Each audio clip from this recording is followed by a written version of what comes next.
A bill that could funnel billions of dollars toward brain research in Texas is moving forward at the Capitol. Health experts call it vital legislation, but as Maggie Glenn reports, some lawmakers aren't signing on just yet.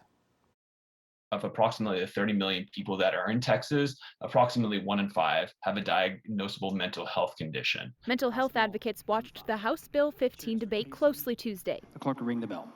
It would establish the Brain Institute of Texas, funding brain research beyond just mental health issues. What are those problems that are causing us Alzheimer's, bipolar, dementia, and many, many other conditions? People are waiting, hoping that we can come and do this research and find out answers and be able to help them. Author Representative Sinfronia Thompson has been able to rack up bipartisan support. Of course, this is going to have huge benefits for the individual, but also Texas collectively. But asking Texans to support the $3 billion price tag made some Republicans hesitate.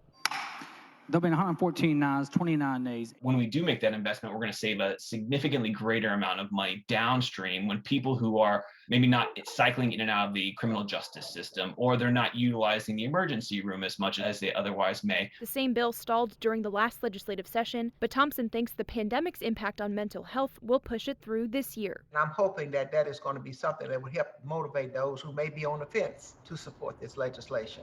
Maggie Glenn for State of Texas.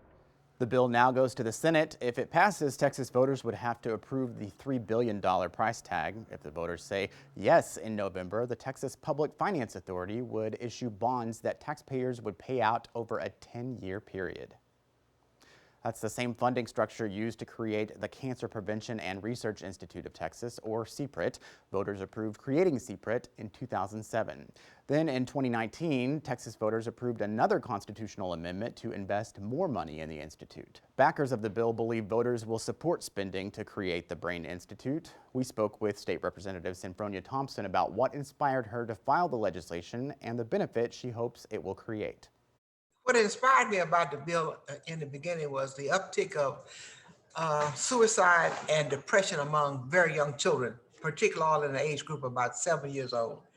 And in my opinion, it just seems like there has to be some kind of brain disorder that is causing these kinds of incidents to occur. And then I started looking at the larger picture about the Alzheimer's and many other things that is happening. And we know that the brain is an organ that is real vital to the body, but it's an organ also that we know very little about. What we're looking at the end of the day is the kind of research that would produce the quality of protocols, the quality of treatments that are going to be able to give people a higher quality of life and give others relief to conditions that they are suffering from. Wouldn't it be wonderful if we can find a cure for bipolar condition or schizophrenia? Wouldn't it be wonderful just to give those people the freedom to be able to live without having to be on medication and having all the side effects of things that they are now encountering, to give them a greater quality of life? It would be just wonderful. We are lagging behind in brain research, and this is something that the time has come and the time is now. Thompson's bill aims to build on work from previous sessions on mental health. Back in 2016, then Senator Kirk Watson laid out a vision for creating what he called an MD Anderson of the brain on the site of the Austin State Hospital. Part of the plan called for replacing the old hospital with modernized facilities.